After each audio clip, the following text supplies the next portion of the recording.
عثمانی خاندان آج کل کہاں ہے اور سلطنت عثمانیہ کے خاتمے کے بعد ان کے خاندان کے ساتھ کیا کیا گیا اور ان کو کیسے کیسے حالات کا سامنا کرنا پڑا، آج کی اس ویڈیو میں ہم اسی ٹاپک پر بات کرنے والے ہیں۔ تو آخر تک ہمارے ساتھ بنے رہیے۔ چینل پر نئے آئے ہیں تو چینل کو سبسکرائب کرتے ہوئے پاس ہی میں گھنٹی کے بٹن کو بھی ضرور دبا دیجئے، اور ہماری حوصلہ افزائی کے لیے ہماری ویڈیو کو ہمیشہ لائک ضرور کیا کیجئے تاکہ اسی طرح کی نالجبل ویڈیوز کا یہ سلسلہ جاری رکھا جا سکے۔ ناظرین گرامی، 1 نومبر 1922 تاریخ اسلام کا وہ سیاہ دن ہے کہ جس دن سلطنت عثمانیہ کا آفیشیلی خاتمے کا اعلان کر دیا گیا تھا۔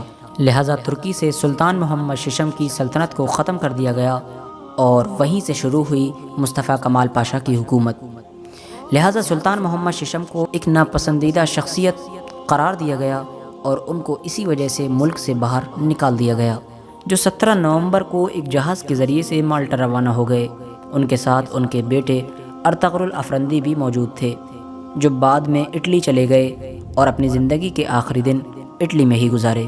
ان کی وفات 1926 میں اٹلی میں ہوئی، لہٰذا ان کے جسد اطہر کو دمشق کی ایک مسجد کے قریب دفنا دیا گیا۔ سلطان محمد ششم جب تک زندہ رہے عثمانی خاندان کے سربراہ کے طور پر زندہ رہے، لہٰذا پھر ایسے حالات ہوئے کہ تمام کے تمام عثمانی خاندان کو، اس وقت کے تمام شاہی خاندان کو ترک سے جلا وطن کر دیا گیا، یعنی ترکی سے ان سب کو باہر کر دیا گیا۔ لہٰذا ایک ایسا خاندان کہ جس نے 600-700 سال تک ایک جگہ پر حکومت کی، اور اب اسی کے لیے اس کے ایسے ملک میں، اس کی خود کی بادشاہت والے ملک میں جگہ تنگ ہو گئی تھی، اسے رہنے کے لیے 2 گز زمین نہیں مل رہی تھی۔ عثمانی خاندان خود حیرت میں تھا کہ آخر ان کے ساتھ یہ سب کچھ ہو کیا رہا ہے۔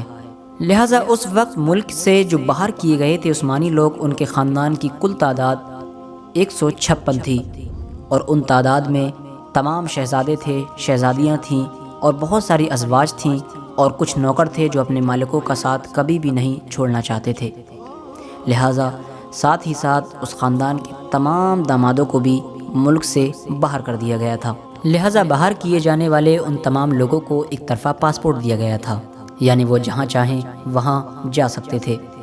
لہٰذا ان لوگوں نے سب سے پہلے مصر جانے کا ارادہ کیا، جو کبھی ان کی حکومت میں ہوا کرتا تھا، لیکن نہ ہی انگریز لوگ اور نہ ہی ترکی کی حکومت یہ چاہتی تھی کہ وہ مصر جائیں، لہٰذا ان کا مصر جانا کینسل کر دیا گیا۔ لہٰذا اس کے بعد ان لوگوں نے ملک شام جانے کا ارادہ کیا، لہٰذا اس طرف بھی ترکی حکومت نے ان کو جانے کی قطعی اجازت نہ دی۔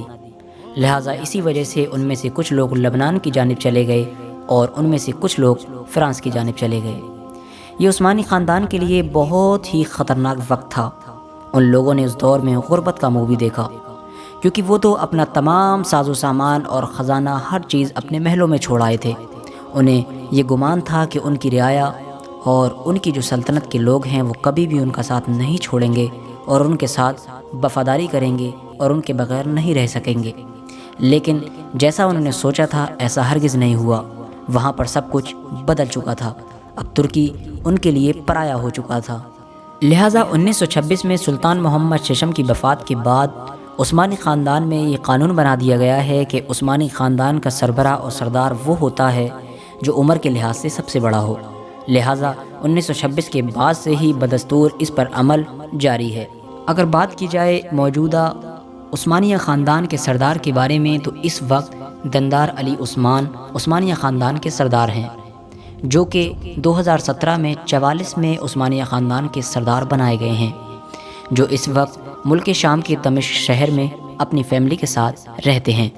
لہٰذا 1954 میں عثمانیہ خاندان کی خواتین کو ترکی میں آنے کی اجازت مل چکی تھی، اور لہٰذا 1974 میں عثمانیہ خاندان کے مردوں کو بھی ترکی میں آنے کی اجازت مل چکی تھی، لیکن ان کے خاندان کے زیادہ تر لوگوں نے ترکی سے باہر رہنا ہی پسند کیا، کیونکہ وہ حالات کو بھاپ چکے تھے اور سمجھ چکے تھے کہ ترکی اب کسی اور حالت میں پہنچ چکا ہے۔